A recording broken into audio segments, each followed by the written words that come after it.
नमस्कार साथियों, news today की इस बुलेटिन में स्वागत है आपका। आज की पहली हेडिंग है interactive entertainment and innovation council and win जो ने इंडिया गेमिंग रिपोर्ट 2024 जारी की। विस्तार से देखते हैं इस रिपोर्ट में क्या है। रिपोर्ट के मुख्य बिंदुओं पर एक नज़र। 568 मिलियन यूजर्स के साथ भारत आधिकारिक तौर पर सबसे बड़ा गेमिंग बाजार है। विश्व स्तर पर हर 5 ऑनलाइन गेमर्स में से एक भारत से है। भारतीय गेमिंग बाजार के 2028 तक $6 बिलियन तक पहुंचने की उम्मीद है। तीसरा, 2015 में भारतीय गेमिंग कंपनियों की संख्या 25 थी, जो 2023 में बढ़कर 1400 से अधिक हो गई है। गेमिंग उद्योग को बढ़ावा देने वाले जिम्मेदार कारक के रूप में पहला, $0.17 प्रति GB के साथ किफ़ायती हाई स्पीड इंटरनेट की उपलब्धता।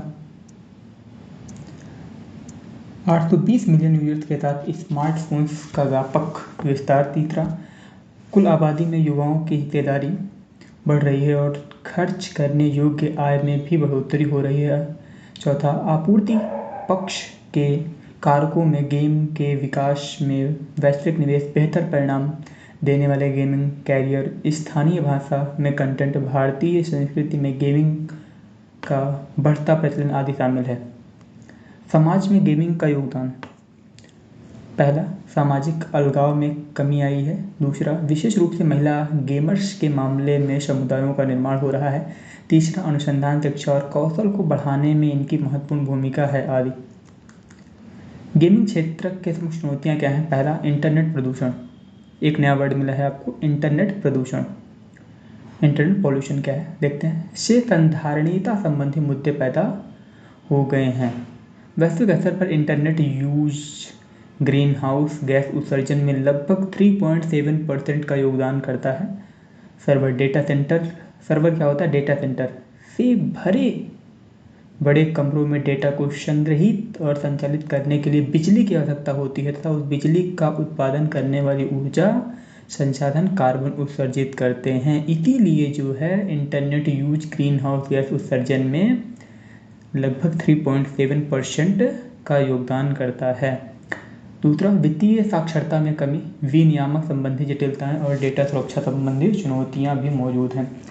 आगे रिपोर्ट में की गई सिफारिशें क्या है। पहला, सतत गेमिंग के लिए हरित नवाचारों और वर्चुअल परिवेश का उपयोग किया जाना चाहिए। दूसरा, नीतिगत समर्थन तथा स्टार्टअप्स और प्रतिभा विकास का समर्थन करते हुए एक वैश्विक गेमिंग क्लस्टर स्थापित किया जाना चाहिए। तीसरा, ऑनलाइन सुरक्षा और डिजिटल साक्षरता के लिए अनुसंधान एवं विकास को प्राथमिकता दी जानी चाहिए। गेमिंग क्षेत्र को बढ़ावा देने के लिए सरकार द्वारा किए गए हस्तक्षेप की बात करें तो पहला है, इलेक्ट्रॉनिक्स और सूचना प्रौद्योगिकी मंत्रालय ऑनलाइन गेमिंग के विनियमन एवं विकास के लिए नोडल एजेंसी के रूप में कार्य करता है। Make in India, digital India और उत्पादन से संबद्ध प्रोत्साहन, प्रोडक्शन लिंक्ड इनिशिएटिव जैसी योजनाएं शुरू की गई हैं। तीसरा, एनिमेशन, विजुअल इफेक्ट्स, गेमिंग और कॉमिक्स टास्क फोर्स रिपोर्ट जारी की गई है। साथ ही राष्ट्रीय एनिमेशन, विजुअल इफेक्ट्स, गेमिंग और कॉमिक्स नीति और राष्ट्रीय एनिमेशन, विजुअल इफेक्ट्स, गेमिंग और कॉमिक्स उत्कृष्टता केंद्र की स्थापना संबंधी ड्राफ्ट भी तैयार किया गया है। गेमिंग क्षेत्र में 100% प्रत्यक्ष विदेशी निवेश की अनुमति दी गई है। यह निवेश इलेक्ट्रॉनिक सिस्टम और IT एवं business process management BPM business process management क्षेत्रों के तहत स्वचालित मार्ग के माध्यम से किया जा सकता है। अगली खबर की ओर बढ़ते हैं। शीर्षक है, भारतीय पुरातत्व सर्वेक्षण आर्कोलॉजिकल सर्वे ऑफ इंडिया ने केंद्रीय संरक्षित स्मारकों की सूची में 18 स्मारकों को डीलिस्ट करने का निर्णय लिया है। ASI का मतलब वही भारतीय पुरातत्व सर्वेक्षण। ASI ने प्राचीन स्मारक तथा पुरातत्वीय स्थल और अवशेष अधिनियम 1958 की धारा 35 के तहत 18 स्मारकों को डी लिस्ट सूची से बाहर किया है। धारा 35 केंद्र सरकार को यह घोषित करने का अधिकार देती है कि राष्ट्रीय महत्व का कोई स्मारक अब राष्ट्रीय महत्व का नहीं रह गया है। इसी कारण से 18 स्मारकों को डिलिस्ट किया गया है। दूसरा, प्राचीन स्मारक तथा पुरातत्वीय स्थल एवं अवशेष अधिनियम एक्ट के तहत ईएसआई राष्ट्रीय महत्व के स्मारक का इतिहास और संस्कृति से संबंधित एवं महत्वपूर्ण स्थल के रूप में संरक्षण व रखरखाव करता है। संरक्षित स्थल के आसपास किसी भी प्रकार की निर्माण संबंधी गतिविधि की अनुमति नहीं होती है। डीलिस्टिंग का प्रभावी रूप से यह अर्थ है कि अब इन स्मारकों का एएसआई द्वारा संरक्षण, प्रबंधन और रखरखाव नहीं किया जाएगा। डीलिस्टिंग का अर्थ क्या है कि एएसआई इनका संरक्षण, प्रबंधन और रखरखाव नहीं करेगा। ये स्मारक 24 लुप्त उपस्थिति की कोई जानकारी नहीं स्मारकों ये स्मारक 24 लुप्त या उपस्थिति की कोई जानकारी नहीं स्मारकों की सूची का हिस्सा है। गौरतलब है कि 3693 केंद्रीय संरक्षित स्मारकों में से अप्राप्य लुप्त स्मारकों की सूची बनाई गई है। यह सूची संस्कृति मंत्रालय ने 2022 में परिवहन, पर्यटन और संस्कृति पर संसदीय स्थायी समिति को सौंपी थी। लुप्त या उपस्थिति की कोई जानकारी नहीं स्मारक का अर्थ एक ऐसा स्थल या स्मारक है जो शहरीकरण, अतिक्रमण आदि गतिविधियों के कारण खो गया है और लोगों की स्मृति में भी नहीं है। इन स्मारकों में हरियाणा के कोश मीनार नंबर 13, दिल्ली में 12 खंबा कब्रिस्तान, झांसी में गनर बर्किल का मकबरा, वाराणसी में तेलिया नाला बौद्ध खंडहर आदि शामिल हैं। आगे हम बात कर लेते हैं भारतीय पुरातत्व सर्वेक्षण के बारे में, एएसआई के बारे में। इसकी स्थापना 1861 में अलेक्जेंडर कनिंघम ने की थी। इसका मुख्यालय नई दिल्ली में है। यह प्राचीन स्मारक तथा पुरातत्वीय स्थल और अवशेष अधिनियम 1958 के तहत एक वैधानिक निकाय है। यह देश में पुरातत्वीय अनुसंधान और सांस्कृतिक ऐतिहासिक स्मारकों के संरक्षण व सुरक्षा के लिए जिम्मेदार है। मंत्रालय यह केंद्रीय संस्कृति मंत्रालय के तहत कार्य करता है। आगे बढ़ते हैं नए टॉपिक पर। आईआईटी बॉम्बे के एक अध्ययन में पश्चिमी घाट क्षेत्र में मृदा अपरदन की चिंताजनक दर का उल्लेख किया गया। यह अध्ययन 1990 और 2020 के बीच लैंडसेट 8 के डेटा, वर्षा रिकॉर्ड आदि का उपयोग करके किया गया था। अध्ययन के मुख्य बिंदुओं पर एक नज़र। तमिलनाडु और गुजरात में पश्चिमी घाट क्षेत्र के कुछ हिस्सों में मृदा अपरदन के क्रमशः 121% और 119% की वृद्धि दर्ज की गई है। दूसरा पॉइंट, संपूर्ण पश्चिमी घाट क्षेत्र में अपरदन दर जो है 94% की वृद्धि दर्ज की गई। तीसरा पॉइंट, मात्रा के हिसाब से महाराष्ट्र में 2020 में प्रति वर्ष सबसे अधिक 79 टन प्रति हेक्टेयर मृदा का अपरदन हुआ है, जबकि केरल में सबसे कम अपरदन हुआ था। अपरदन के लिए जिम्मेदार कारक की बात करें तो पहला, वर्षा के कारण होने वाले अपरदन में वृद्धि हुई है। इसकी वजह है अपरदन को बढ़ावा देने वाली तेज वर्षा का होना। दूसरा, खड़ी ढलान और अत्यधिक वर्षा, कहने का मतलब प्रवणता अधिक है। तीसरा, जलवायु परिवर्तन और असंधारणीय भूमि उपयोग। चौथा, चाय, कॉफ़ी जैसी फसलों की खेती इत्यादि। चिंताएं क्या हैं? संपूर्ण पश्चिमी घाट क्षेत्र में जैव विविधता, कृषि उत्पादकता, जल की गुणवत्ता आदि के लिए खतरा पैदा हो गया है। किए गए सुरक्षा संबंधी उपाय क्या हैं? पश्चिमी घाट क्षेत्र की पारिस्थितिकी का आकलन करने के लिए गॉडगिल समिति और डॉक्टर के कस्तूरीरंगन समिति गठित की गई थी। ये ध्यान देने योग्य है। पश्चिमी घाट क्षेत्र की पारिस्थितिकी का आकलन करने के लिए गॉडगिल समिति और डॉक्टर के कस्तूरी रंगन समिति गठित की गई थी। दूसरा, केंद्रीय पर्यावरण, वन और जलवायु परिवर्तन मंत्रालय के तहत पश्चिमी घाट प्राकृतिक विरासत प्रबंधन समिति गठित की गई है। तीसरा, टाइगर रिजर्व, राष्ट्रीय उद्यान, वन्य जीव अभ्यारण्य जैसे संरक्षित क्षेत्रों की संख्या बढ़ाई गई है। पश्चिमी घाट के बारे में, पश्चिमी घाट वास्तव में भारत के पश्चिमी तट के समांतर पर्वतों की श्रृंखला है। यह घाट लगभग 1600 किलोमीटर लंबा है। यह 6 राज्यों गुजरात, महाराष्ट्र, गोवा, कर्नाटक, केरल और तमिलनाडु में विस्तारित है। पश्चिमी घाट का महत्व क्या है? यह यूनेस्को विश्व धरोहर स्थल है। कहने का मतलब यूनेस्को की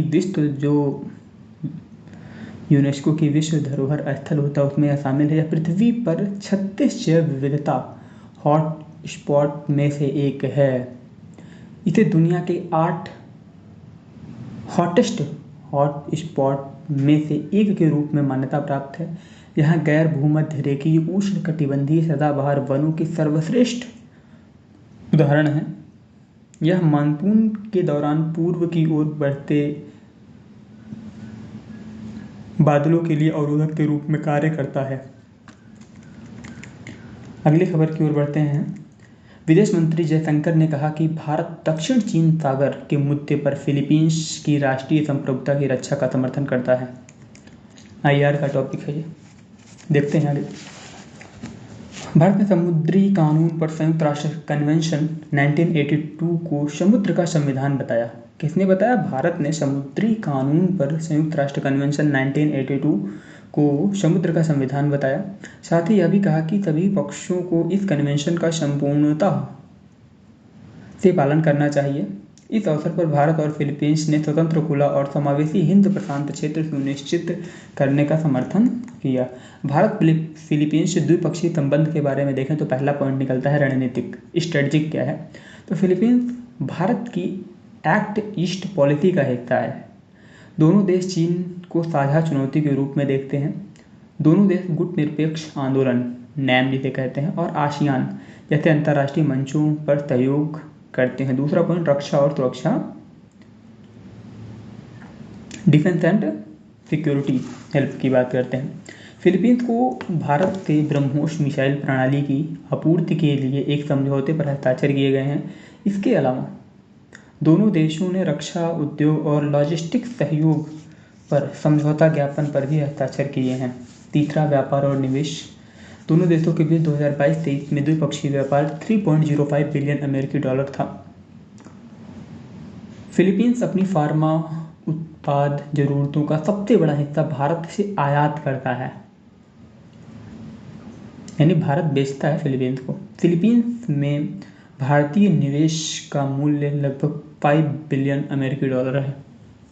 मतलब भारत ने फिलीपींस में कितना निवेश किया? तो 5 बिलियन अमेरिकी डॉलर किया है। विकासात्मक सहयोग की बात करें, फिलीपींस भारत के क्षमता निर्माण कार्यक्रम, भारतीय तकनीकी और आर्थिक सहयोग का लाभार्थी है। भारत स्टडी इन इंडिया कार्यक्रम के तहत फिलीपींस के छात्रों को छात्रवृत्ति भी प्रदान करता है। ये थोड़ा सा देखने योग्य है कि भारत कई सारे देशों के साथ ऐसे प्रोग्राम चलाता है। तो कभी पेपर में आ सकता है कि कौन सा प्रोग्राम किस देश के साथ इंटरलिंक है। जैसे स्टडी इन इंडिया फिलीपींस के साथ लिंक्ड है, वहाँ के बच्चों को या छात्रों को छात्रवृत्ति भी प्रदान करता है। प्रवासी की बात करें, फिलीपींस में भारतीय समुदाय की संख्या लगभग 1,50,000 होने का अनुमान है। भारतीय छात्र मेडिकल की पढ़ाई के लिए फिलीपींस से जाते हैं। मानवीय सहायता, भारत ने सुपर टाइकून हैयान 2013 कोविड-19 जैसी विपदाओं के दौरान फिलीपींस की सहायता की थी। संबंधों में चुनौतियों की बात करें तो व्यापार और निवेश क्षमताओं का पूरा उपयोग नहीं किया जा रहा है। चीन के साथ फिलीपींस के संबंधों में उतार चढ़ाव से भारत के साथ संबंध प्रभावित होते हैं आदि।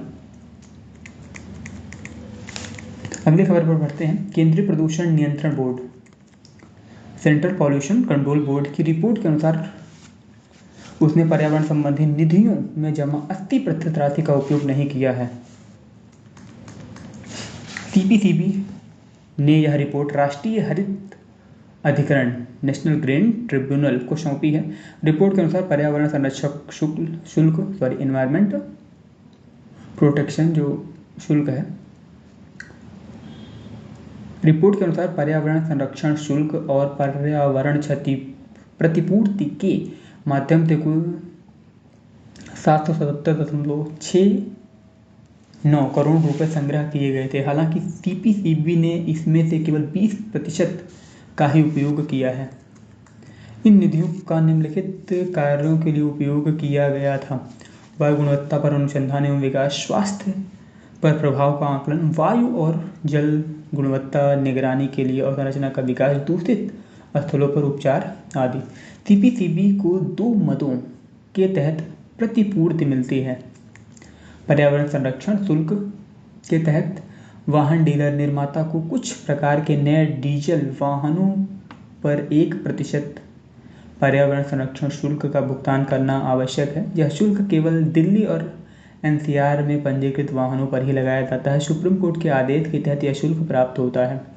दूसरा, पर्यावरण प्रतिपूर्ति के रूप में, यह पर्यावरण की सुरक्षा के लिए नीतिगत उपाय है। यह प्रदूषक द्वारा भुगतान सिद्धांत है ना, पॉल्यूटर्स पे प्रिंसिपल पर आधारित है। यह प्रतिपूर्ति एनजीटी नेशनल ग्रीन ट्रिब्यूनल के आदेश के तहत प्राप्त होती है। इससे प्राप्त फंड का उपयोग पर्यावरण संरक्षण से जुड़े निम्नलिखित कार्यों में किया जाता है: लैब्स या निगरानी नेटवर्क को मजबूत करने में, नेशनल ग्रीन ट्रिब्यूनल के आदेशों के अनुपालन में, परियोजनाओं को लागू करने में, प्रदूषण नियंत्रण बोर्डों की क्षमता निर्माण में आदि। सीपीसीबी के बारे में अगर हम देखने की कोशिश करें तो सेंट्रल प्रदूषण नियंत्रण बोर्ड जो है, इसके बारे में सीपीसीबी जल अधिनियम प्रदूषण निवारण नियंत्रण अधिनियम 1974 के तहत गठित एक वैधानिक संस्था है। इसे वायु अधिनियम 1981 के तहत शक्तियाँ एवं कार्य सौंपे गए। देखो, स्थापित जल अधिनियम 1974 के तहत किया गया है और शक्तियाँ कहाँ से प्राप्त है? वायु प्रदूषण निवारण एवं नियंत्रण अधिनियम 1981 के तहत भी शक्तियाँ एवं कार्य सौंपे गए हैं। यह केंद्रीय पर्यावरण, वन और जलवायु परिवर्तन मंत्रालय के अधीन कार्य करता है। आगे बढ़ते हैं नए हेडिंग पर। भारतीय रिजर्व बैंक आरबीआई ने विनियमित संस्थाओं में स्व-विनियामक संगठनों को मान्यता देने के लिए व्यापक फ्रेमवर्क तैयार किया है। सभी विनियमित संस्थाओं के प्रत्येक क्षेत्र में अलग सेल्फ रेगुलेटेड ऑर्गेनाइजेशन होगा। सेल्फ रेगुलेटेड ऑर्गेनाइजेशन या हम एसआरओ शॉर्टकट में कहें तो एसआरओ दर्जा प्राप्त करने की इच्छुक अलग अलग संस्थाओं को फ्रेमवर्क के तहत आरबीआई को आवेदन करना होगा। इस व्यापक फ्रेमवर्क में कई पैरामीटर शामिल हैं, जैसे उद्देश्य, उत्तरदायित्व, पात्रता मानदंड, गवर्नेंस मानक इत्यादि। ये पैरामीटर सभी एसआरओ के लिए समान होंगे। स्व विनियामक संगठन अर्थात एसआरओ सेल्फ रेगुलेटेड ऑर्गेनाइजेशंस के निम्नलिखित उद्देश्य हैं। पहला, नियमों के अनुपालन की संस्कृति को बढ़ावा देना। दूसरा, लघु संस्थाओं का समर्थन करना। तीसरा, अपने सदस्यों की सामूहिक अभिव्यक्ति के रूप में काम करना। चौथा, क्षेत्र से संबंधित जानकारी एकत्र करना। और पांचवा, अनुसंधान एवं विकास की संस्कृति को बढ़ावा देना। पात्रता, एसआरओ का गठन कंपनी अधिनियम 2013 की धारा 8 के तहत पंजीकृत एक गैर लाभकारी कंपनी के रूप में किया जाएगा। इसकी पर्याप्त नेट वर्थ होनी चाहिए और शेयर होल्डिंग अलग अलग संस्थाओं के पास होनी चाहिए। साथ ही उसे अपने क्षेत्र की प्रतिनिधि संस्था होनी चाहिए। विशेषताएं, एसआरओ के पास पर्याप्त प्राधिकार होंगे। ये प्राधिकार मेंबरशिप एग्रीमेंट से प्राप्त होंगे। इसका गवर्नेंस तंत्र भी मजबूत होगा। यह अपने क्षेत्र की निगरानी के लिए नियमों के अनुपालन की संस्कृति और निगरानी के तरीकों में सुधार हेतु मानक विकसित करेगा। एसआरओ की जिम्मेदारियां। पहला, अपने सदस्यों के प्रति इनकी निम्नलिखित जिम्मेदारियां होंगी। पहला, सर्वोत्तम व्यावसायिक कार्य संस्कृति को बढ़ावा देना। न्यूनतम आचार मानदंड स्थापित करना। क्षेत्र विशेष जानकारी का प्रसार करना और विवाद समाधान या मध्यस्थता संरचना स्थापित करना। दूसरा पॉइंट, विनियामकों के प्रति इनकी निम्नलिखित जिम्मेदारियां होंगी। विनियामक के नियमों का पालन सुनिश्चित कराना, अपने क्षेत्र के विकास को बढ़ावा देना, नवाचार को बढ़ावा देना और संकट के शुरुआती संकेतों का पता लगाना। गवर्नेंस फ्रेमवर्क क्या है? आर्टिकल ऑफ एसोसिएशन उपनियमों के माध्यम से गवर्निंग बॉडी के कामकाज के तरीके बताए जाएंगे और SRO के कार्य तय किए जाएंगे। दूसरा, इनके निदेशक मंडल में अध्यक्ष सहित कम से कम 1/3 स्वतंत्र सदस्य होंगे। तीसरा, संबंधित अधिनियमों तथा RBI द्वारा जारी विनियमों, दिशा निर्देशों या सर्कुलर का पालन करना होगा। अगली हेडिंग है एक पक्षीय निषेधाज्ञा मुकदमे, है ना, एक्स पार्टे इंजंक्शन और स्लैप मुकदमे जो होते हैं, देखते हैं क्या है। सुप्रीम कोर्ट ने प्रभावशाली व्यक्तियों द्वारा मीडिया और नागरिक समाज के खिलाफ अदालतों से प्री टायर निषेधाज्ञा प्राप्त करने को चिंतनीय मुद्दा बताया है। कोर्ट ने इसे वाक स्वतंत्रता और जनता के सूचना के अधिकार को प्रतिबंधित करने जैसा कदम वर्णित किया है। कोर्ट के अनुसार जब तक कि यह स्पष्ट नहीं हो जाए कि कंटेंट को प्रतिबंधित करने की मांग की जा रही है वह दुर्भावनापूर्ण व झूठा है, तब तक उसे प्रतिबंधित करने के लिए निषेधाज्ञा जारी नहीं की जानी चाहिए। कोर्ट ने विशेष रूप से एक पक्षीय निषेधाज्ञा के मामले में यह मत व्यक्त किया है। एक पक्षीय आदेश वह आदेश होता है जो दूसरे पक्ष का जवाब सुने बगैर पारित कर दिया जाता है। कोर्ट ने ट्रायल कोर्ट से सार्वजनिक भागीदारी के खिलाफ रणनीतिक मुकदमेबाजी की प्रवृत्ति पर भी ध्यान देने का आग्रह किया है। सार्वजनिक भागीदारी के खिलाफ रणनीतिक मुकदमेबाजी का विशाल आर्थिक संसाधनों वाली संस्थाओं द्वारा जनता को लोकहित से जुड़े उनके कार्यों के बारे में जानने से रोकने के लिए इस्तेमाल किया जाता है। आगे अन्य हेडिंग है मशीन टू मशीन संचार। भारतीय दूरसंचार विनियामक प्राधिकरण यानी ट्राई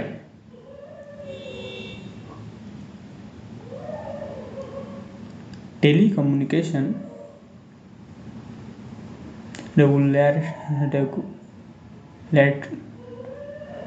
ट्राई है ना, भारतीय दूरसंचार विनियामक प्राधिकरण ने मशीन टू मशीन संचार M2M के लिए एम्बेडेड सिम के उपयोग पर सिफारिशें जारी की हैं। M2M संचार दरअसल ऑटोमेटेड एप्लीकेशंस को व्यक्त करता है। संचार की इस विधि में मानवीय हस्तक्षेप के बिना नेटवर्क के जरिए संचार करने वाली मशीनों या उपकरण सम्मिलित होते हैं। सेंसर्स और संचार मॉड्यूल M2M उपकरणों में लगे होते हैं। ये वायर्ड और वायरलेस संचार नेटवर्क के माध्यम से एक उपकरण से दूसरे उपकरण में डेटा ट्रांसफर को सक्षम बनाते हैं। इसमें निम्नलिखित उपयोग किया जाता है। कारखानों में रोबोटिक्स और कन्वेयर बेल्ट में, स्मार्ट ग्रिड और स्मार्ट वाटर सिस्टम में, जेट इंजन में, बस फ्लीट्स में, घरेलू उपकरण में आदि। अन्य सुर्खियों में मनरेगा के बारे में बात करते हैं। महात्मा गांधी राष्ट्रीय ग्रामीण रोजगार गारंटी अधिनियम। केंद्रीय ग्रामीण विकास मंत्रालय ने महात्मा गांधी राष्ट्रीय ग्रामीण रोजगार गारंटी अधिनियम 2005 के तहत वित्त वर्ष 2024-25 के लिए अकुशल मैनुअल श्रमिकों हेतु नई मजदूरी दरें अधिसूचित की हैं। मनरेगा के तहत एक वित्तीय वर्ष में उस ग्रामीण परिवार को 100 दिनों की मजदूरी आधारित रोजगार की गारंटी दी जाती है जिसका वयस्क सदस्य स्वेच्छा से अकुशल शारीरिक श्रम करने का इच्छुक होता है। ग्रामीण विकास मंत्रालय मनरेगा 2005 की धारा 6 के तहत 1 साल मनरेगा श्रमिकों के लिए राज्यवार मजदूरी दरों को संशोधित करता है। इस संशोधन उपभोक्ता मूल्य सूचकांक कृषि श्रम PPI एग्रीकल्चर लेबर में परिवर्तन के आधार पर किए जाते हैं। अगली हेडिंग है प्रणालीगत रूप में महत्वपूर्ण घरेलू बीमाकर्ता। Domestic systematically important insurance. भारतीय बीमा विनियामक और विकास प्राधिकरण इरडाई ने 2023-24 के लिए प्रणालीगत रूप से महत्वपूर्ण घरेलू बीमाकर्ता की सूची जारी की है। भारतीय जीवन बीमा निगम LIC, general insurance corporation of India और न्यू इंडिया इंश्योरेंस कंपनी को फिर से प्रणालीगत रूप से महत्वपूर्ण घरेलू बीमाकर्ता के रूप में नामित किया गया है। प्रणालीगत रूप से महत्वपूर्ण घरेलू बीमाकर्ता बड़े आकार वाली बीमा बाजार में अधिक महत्व वाली तथा घरेलू और वैश्विक रूप से बीमा व्यवसाय से अधिक जुड़ी बीमा कंपनियां होती हैं। इनका संकट में आना या विफल होना देश की वित्तीय प्रणाली में गंभीर अव्यवस्था ला सकता है। Domestic systematically important insurer,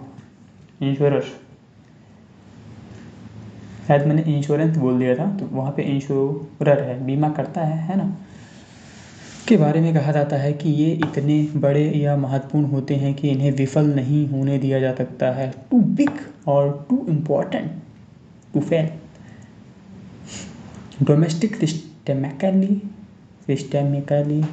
important insurers को अतिरिक्त विनियामक नियमों का पालन करना होता है। मुश्क बदजी चावल के बारे में देखते हैं।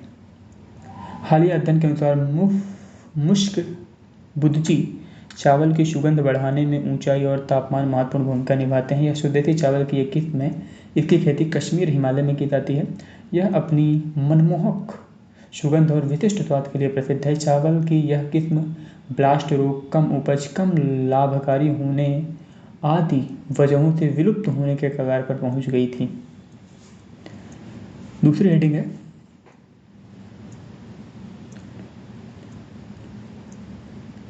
एतुर नगरम वन्यजीव अभ्यारण्य। एतुर नगरम वन्यजीव अभ्यारण्य में वनाग्नि की घटना दर्ज की गई।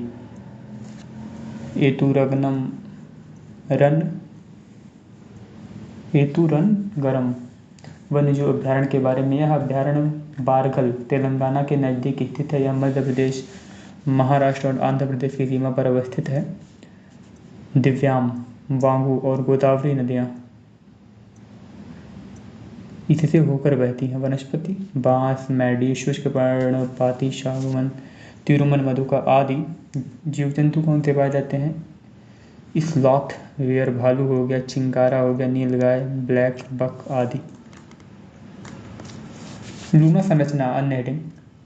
एक अध्ययन के अनुसार गुजरात के कच्छ क्षेत्र के निम्न भूमि मैदान में मौजूद लूना संरचना दरअसल एक इम्पैक्ट क्रेटर है। यह 1.8 किलोमीटर चौड़ा क्रेटर है। इसका निर्माण मुख्य रूप से लौह धातु युक्त एक विशाल पिंड के पृथ्वी से टकराने से हुआ था। लूना क्षेत्र प्राचीन हड़प्पा सभ्यता से जुड़ी कई बस्तियों में से एक था। भारत में मौजूद अन्य इम्पैक्ट क्रेटर निम्नलिखित हैं। मध्य प्रदेश में ढाला, महाराष्ट्र में लोनार और राजस्थान में रामगढ़। दूसरी हेडिंग है irrigation as a service.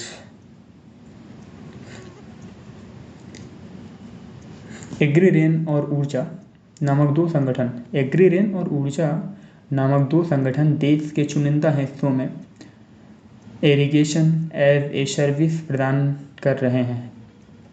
Irrigation as a service के बारे में, यह एक प्रकार की सिंचाई तकनीक है। यह लघु और सीमांत किसानों को परेशानी मुक्त प्रति उपयोग भुगतान और किफ़ायती दर पर मांग आधारित सिंचाई सुविधा प्रदान करती है। यह सब्सक्रिप्शन या प्रति उपयोग भुगतान के सिद्धांत पर कार्य करती है। इसका अर्थ है कि किसान एक निश्चित मासिक शुल्क का भुगतान करके या जल के उपयोग की मात्रा के आधार पर शुल्क का भुगतान करता है। इरिगेशन एज ए सर्विस के लाभ क्या हैं? पहला, जल उपयोग दक्षता और फसल की पैदावार में सुधार करती है। दूसरा, अधिक जल का उपयोग करने वाली फसलों के लिए लाभकारी है। तीसरा, मृदा के स्वास्थ्य पर निगरानी रखती है आदि। अन्य सुर्खियों में रहे स्थल की बात करते हैं। मलेशिया, राजधानी कुआलालंपुर। भारत के विदेश मंत्री ने मलेशिया की आधिकारिक यात्रा की। भौगोलिक अवस्थिति की बात करते हैं। पहला, यह दक्षिण पूर्व एशिया में अवस्थित है। भूमि सीमाएं इसकी पश्चिम में थाईलैंड, उत्तर में ब्रुनेई, दक्षिण में सिंगापुर और इंडोनेशिया हैं। समुद्री सीमाएं वियतनाम और फिलीपींस से लगती हैं।